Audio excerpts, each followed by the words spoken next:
এই বিয়ের মরশুমে আমরাও কিন্তু পেয়ে গেছি একটি বিয়েবাড়ির নিমন্ত্রণও, তাই একটু সাজুগুজু করে বেরিয়ে গেছি বিয়েবাড়ি যাবার উদ্দেশ্যে।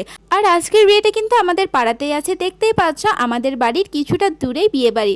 তো আমরা কিন্তু সপরিবারে বেরিয়ে গেলাম বিয়েবাড়ির উদ্দেশ্যে। আর এই যে আজকের বর আর বউ।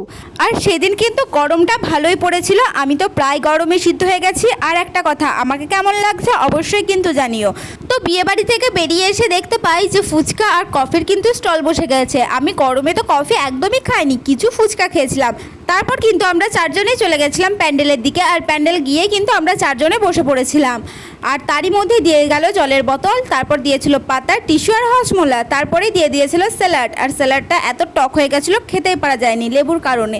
তারপর দিয়ে গেছিলো ভেজিটেবল চপ আর সাথে সস। ওটা তো শেষই করতে পারলাম না, এমনকি হাতও দিলাম না। তার মধ্যে চলে এলো ফ্রাইড রাইস আর চিলি চিকেন।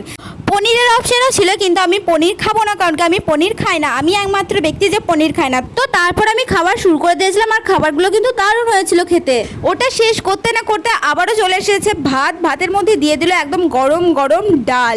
ডাল দিয়ে ভাতটা মেখে খেতে শুরু করেছি, কি করেছি তার মধ্যে চলে এলো আলু, পটল, চিংড়ি। কিন্তু চিংড়ি মাছ আমার পাতে একটাও পড়েনি, কিন্তু দিদির প্লেটে অনেকগুলো পড়েছিল। দিদি তারই মধ্যে আমাকে কিছু দিয়ে দিল। তারপরে আমরা খাওয়া শুরু করে দিলাম আলু দিয়ে মেখে। তো তারই মধ্যে দিয়ে চলে গেছে মাছ, আর আমার প্লেটে তো একটা বড় পাড়া পেটি দিয়ে গেছে। তো তারপর মাছগুলো, তারপর ওই চিংড়ি মাছগুলো সব খেয়ে নিলাম। তারই মধ্যে দিয়ে গেল চাটনি, পাঁপড়, দই, সাথে কিন্তু ছিল অরেঞ্জ আর সাদা মিষ্টি। তো আজকের মেনু কিন্তু শেষ। আজকের মতো ভিডিওটা এটুকুই, দেখা হবে অন্য কোনো ভিডিও। টাটা।